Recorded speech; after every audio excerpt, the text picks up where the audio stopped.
So your boy Gorr stole the Stormbreaker, and he opened up the portal. And something that I did not expect that we was gonna get in this movie, but we knew it was gonna come eventually, is one of the biggest characters in the universe itself. It's probably the biggest character in the universe is Eternity. The I guess the physical embodiment of all of the universe in some dark backwards dimension, with his sitting Indian style, with his hands on his knees or her, whatever. Man, that's Infinity right there. But I was surprised by that. I like that it was a white background, and then you just you like this right here, and then you see the body of the universe in the body. It's kind of hard to explain. However, the water at the bottom was a little bit weird, but Eman, man, what did you think about all this in eternity and all that good stuff? I know you got a lot to say. Yeah. I loved it. I mean, we've been teased with eternity ever since Guardians of the Galaxy.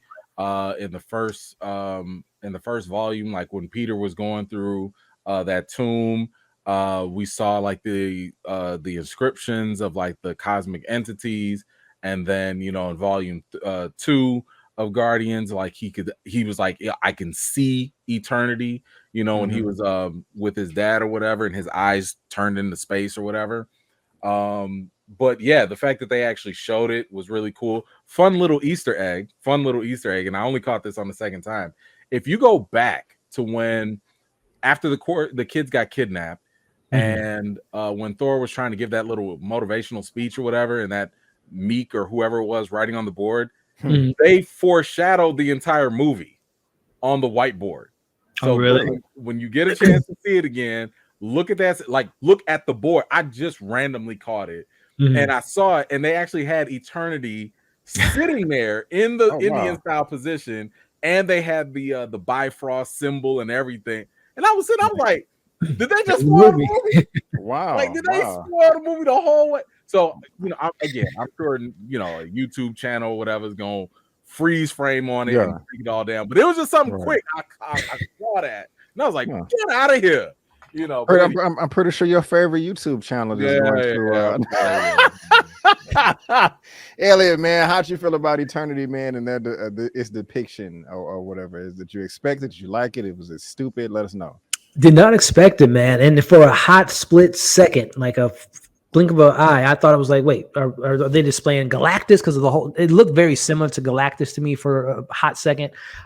Which also, too, I don't know if there's any higher implications of when they were in that tomb, celestial head dropped, and I don't know if that ties at all to Eternals and the Judge, and if it's going to affect any of that stuff. Again, it's always very interesting that this, to me, I think Phase 4, we're going to look back at it a couple of years, and it was just, this is literally the setup phase, and it's just planting little seeds to maybe, hopefully, grow in Phase 5. But yeah, I did not expect it, man. I didn't know Taika was going to dig that deep into the bag and kind of to Eman's point, yeah, it was, alluded to and shown and Easter egg in Guardians, because I know James Gunn, I don't know who has, if they want a comic book war. I feel like James Gunn just maybe knows more about comics than Taika. I could be completely wrong, but I would expect that from James, but not necessarily from Taika. So yeah, I was not expecting that to be, that was a big surprise. That was a huge moment for the MCU to kind of introduce those more huge cosmic entities like we got in this film. And it just makes you think that, yeah, that we're just knocking on the door to, again, a Galactus and all the different cosmic beings that we have in the MCU. So I'm very excited that we got that, and I look forward to seeing more about, I guess, the ramifications of a child born of eternity. That's very intrigued to see what they do with that young lady, and if they age her up next time we see her, or we're going to see that progression, or if Thor's going to lose someone else come the next film. But that's very fascinating to me. Yeah, man. Yeah. And one of the things I want to see when it comes to eternity and infinity and it's like what, 9, 10, 12, 13 of them or whatever that are that big. I want a scene to where they had in Eternals where they got the new lead Eternal and she was talking to Arsham, and they did that montage of him just explaining how the universe is built, you know, them building stars and stuff like that. I want a whole monologue like that. This is eternity and infinity and at the beginning of time, blah, blah, blah. I need that. I need it. Marvel, take your time, develop it, do it right. We are here for you. You can, take our money. But we're at the scene right here, and like you kind of said at the beginning of this review, Eman, Gorr, I guess, really just wasn't that evil. He was just kind of corrupted because at the end he could have just risked for the anything he wanted, like kill all the gods, kill Thor, give me $1 million. But he was like, no, bring my daughter back to life, you know, and you know, how did he? Now that I think about it, I forgot, how did he pass away, or did he? I don't. He was just dying. It was just killing him. Okay. The sword was just corrupting him, killing him, whatever. Yeah, again, paralleling to Jane Foster, Right. yeah, very similar parallel to their story. So killing him, consuming him, killing him. Okay. Yeah. Well, But, I mean, if you notice, the moment they broke the necro sword, that's what kind of broke the hold. Yeah, his skin pale went away. And I think that's when he stopped being as ashy and he started getting back to his normal complexion. So like once he got there, once he got there, I think the mentality of kill all gods and all that stuff was still there. Yeah. But you start to notice that he's now starting to become reasonable. Now that he was actually willing to listen to what Thor had to say, and he was open to changing his mind, because once again, it was never his idea in the first place to get revenge and kill all God. That all came from the necro sword and whoever that sword came from. So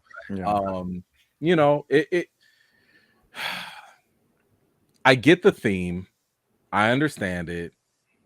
It's very Naruto like. It's the power of love. Yeah. That conquers all.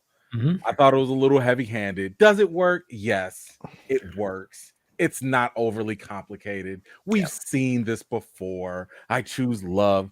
It was a little like straightforward for me. I agree. Again, I know this is not a deep movie. It is not something that you guys need super, elaborate think pieces written about.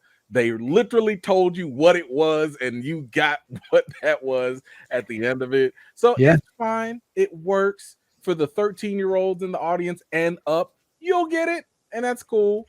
I know some people was talking about they was teary-eyed and all that. I'm like, I don't know about that. I feel for them. I liked it. If I'm a dad, I'm gonna do what I can do for my kid too. I love that aspect. Dang, there go Marvel, Disney killing another dad. Anyway, so the scene was cool. I liked where they went with it. I think it's intriguing to have the whole child born of eternity with the powers of a god, according to Cord. So it's kind of like how powerful is she? Is she immortal? Like, I mean, at this point, who knows? I can do anything I want. You got cosmic powers. You can probably do whatever you want. We don't know. I don't know if I want Thor raising her. I'll tell you that. She might be the new MacGuffin. Her next. We don't know. There was I forgot the character's name. I think it was Cupid, Carrick, something like that. But there was a character that was actually the embodiment of the Tesseract, in the comics. And I'm wondering if this is kind of like the substitute for that. Like it was a little girl that was like what the Tesseract would be if the Tesseract was human, So I wonder if they're kind of maybe doing a parallel there, but I don't know, whatever. This is uncharted territory. This is where the MCU gets to just do whatever it is that they are about to do with this. I have no idea, but they're having fun with it. It was cute at the end, so it is what it is. So Marvel, do your homework, man. Develop it, map it out. Okay, get this hierarchy of power in order. Okay, get it in order, because like you said, when you burden people from eternity itself, this eternity, that's just we know what it means. Big deal. That's these words, big deal. Like, damn, that's such an understatement for eternity. But we got it.